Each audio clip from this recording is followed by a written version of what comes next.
Premièrement, avec ce problème-là, il faut bien comprendre que ce qu'on dit dans le premier paragraphe, c'est qu'on veut vraiment pouvoir observer les deux poissons ou avoir la possibilité d'observer les deux poissons pendant le même voyage, et on peut faire seulement un voyage. Donc, le sous-marin, lui, ce qu'il peut faire, c'est se stabiliser à une position. Fait que, disons, il est à moins 80 mètres. Puis lui, ce qu'il peut voir, c'est 2 mètres plus haut, 2 mètres plus bas. Donc, il peut voir entre, s'il est à moins 80, il peut voir entre moins 78 et moins 82.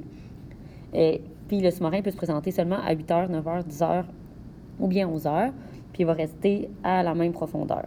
Il ne peut pas descendre plus bas que moins 145 mètres. Donc, ici, c'est une petite contrainte dont il va falloir tenir compte. Donc, ce qu'on a dans les deux prochains paragraphes, c'est tout le poisson bleu. Donc, qu'est-ce que c'est déplacement? Puis, on a après ça le poisson rose. Donc, ensuite de ça, si on regarde la question du problème, il faut aider l'équipe à trouver à quel moment et à quelle profondeur le sous-marin devrait se situer pour avoir la chance de voir les deux poissons. Et il faut bien sûr expliquer comment les contraintes sont respectées. Donc, le texte ici, c'est ce qui parle du poisson bleu argenté. Donc, pour mieux voir, quand c'est un texte comme ça, souvent, c'est mieux de se faire un schéma. Puis ici, ce qui pourrait être bien, c'est de se faire un tableau. Puis on va vouloir aussi savoir quel poisson est où à 8 heures et comparer les deux poissons sont où à la même heure. Donc, d'avoir un tableau qui permet de comparer les deux, ça pourrait rendre le tout plus visuel, donc plus facile à comprendre. Donc, c'est ce tableau qu'on va remplir au fur et à mesure. Et à la prochaine page, je vais écrire ce qu'on écrirait comme démarche parfaite. Donc, dis ça, c'est sûr que ça compte dans ta démarche parfaite. Ça pourrait être ton schéma. Ce n'est pas une étape obligatoire, mais c'est une étape qui peut vraiment aider à structurer qu'est-ce qu'on va faire. Donc, à 8 heures, le poisson bleu argenté se trouve à moins 92 mètres. Donc, ici, il est à moins 92 mètres. Puis ici, il n'y a rien à calculer. Ensuite de ça, ce qu'on sait, c'est qu'il va descendre le poisson, ici, de 29 mètres chaque 30 minutes pendant 1 heure. Donc, ça va le mener à 9 heures. Donc, ici, il va falloir enlever moins 2 fois 29.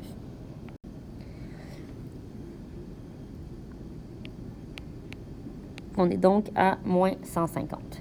Ensuite de ça, ce qu'on nous dit, c'est qu'entre 9 heures et 10 heures, donc on va trouver maintenant la position à laquelle va être à 10 heures, il va remonter d'une distance qui est ici minimum 8 mètres, puis maximum 36 mètres.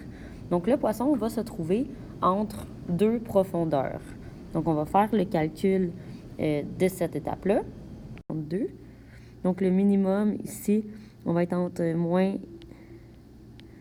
114 et moins 142. Donc, ce qui peut être bien, c'est de se faire un petit schéma ici, étant donné que le poisson, il pourrait très bien être, disons, à moins 120 mètres. Donc, se faire juste un petit schéma de la profondeur, ça va être utile pour plus tard. Donc, le poisson, il se trouve là-dedans, entre moins 114 et moins 142. Finalement, à 11 heures, il va être plus creux qu'à 8 heures. Et puis, il va être moins creux que 110 mètres. Donc, si on fait le même genre de schéma, ce qu'on va avoir, c'est quelque chose qui ressemble à ça.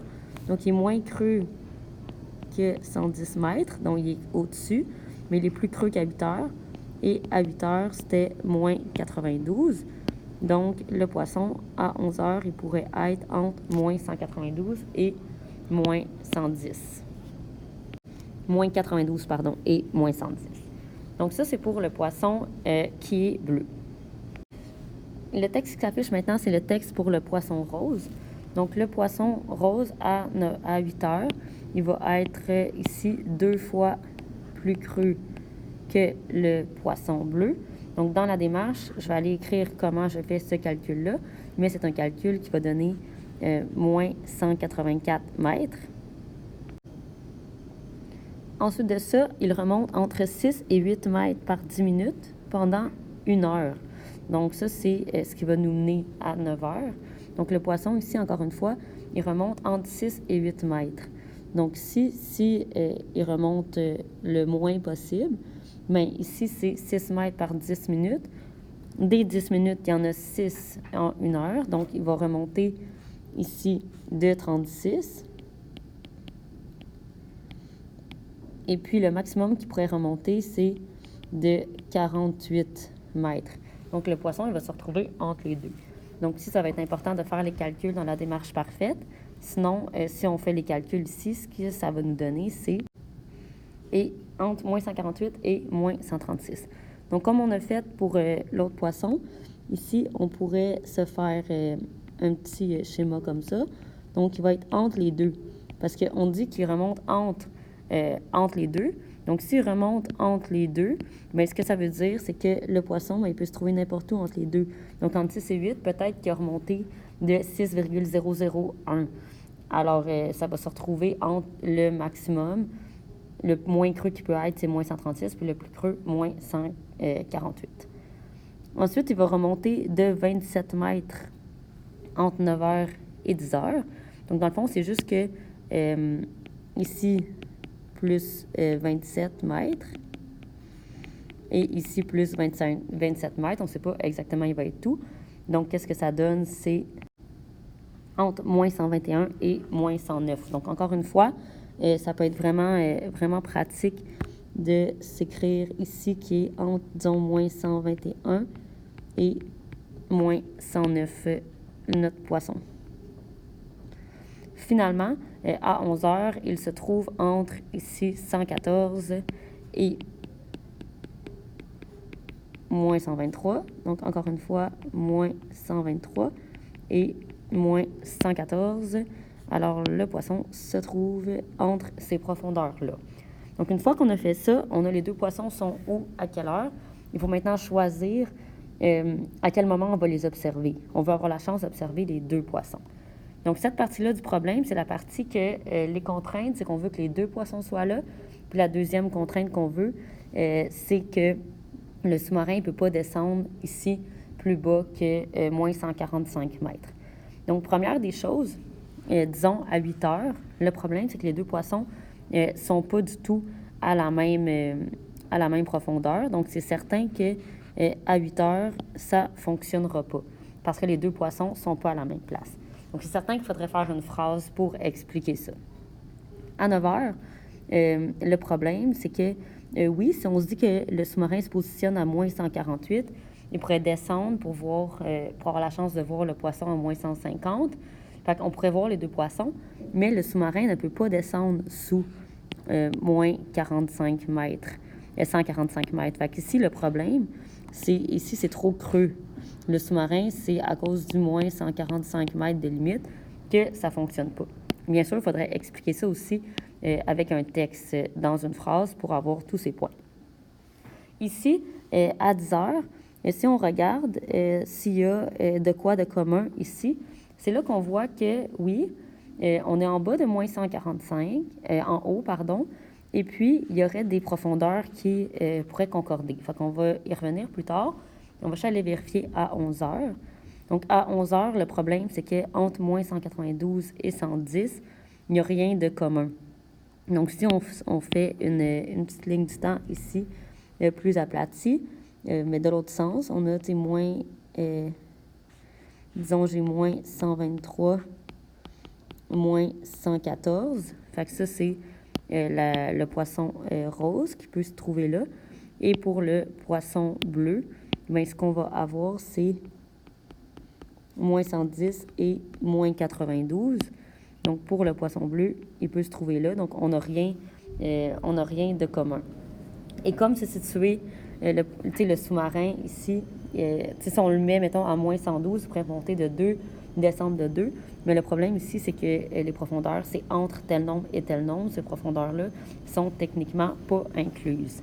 Donc, ce qui va nous rester, ça va être, ici c'est 11 heures, donc on éliminait 11 heures. Donc, ce qui nous restait, c'est 10 heures.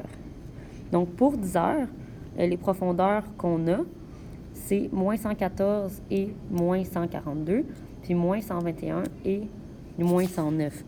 Donc, si on veut choisir, ici, bien, pour le poisson, le plus profond qu'on peut aller, c'est moins 142, moins 114.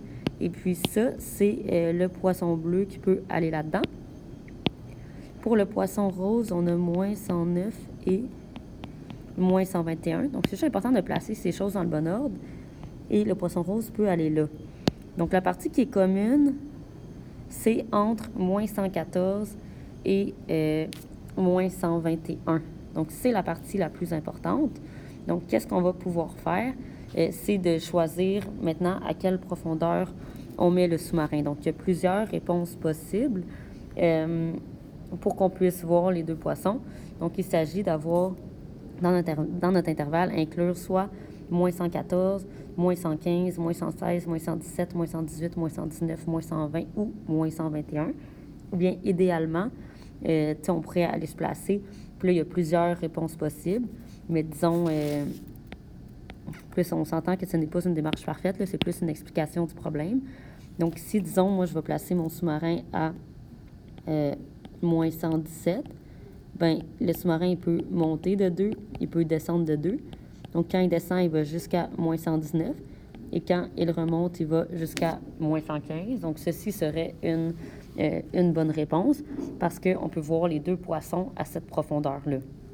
Quelqu'un pourrait aussi décider de dire, comme moi, mon sous-marin, je le mets à moins 116, qu'il peut remonter jusqu'à moins 114 et il peut aussi descendre jusqu'à moins 118. J'ai des chances de voir les deux poissons.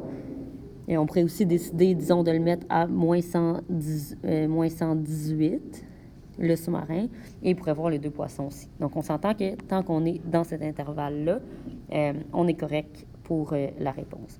Donc, ceci, ce n'est pas une démarche parfaite, c'est vraiment plus une explication du principe du problème. Il resterait à faire ce problème en démarche parfaite. Je félicite tous ceux qui ont essayé ce problème-là. C'était facultatif, lâchez pas. Donc, dans ta démarche parfaite, poisson bleu 9 heures avec la chaîne d'opération. Donc, moi, on est à moins 92 et on descend de 58 mètres. Donc, avec ce calcul, donc la profondeur du poisson à 10 heures, bien, si on fait moins 150 plus 8 parce qu'il remonte, et moins 150 plus 36, bien, on retrouve moins 114 et moins 100.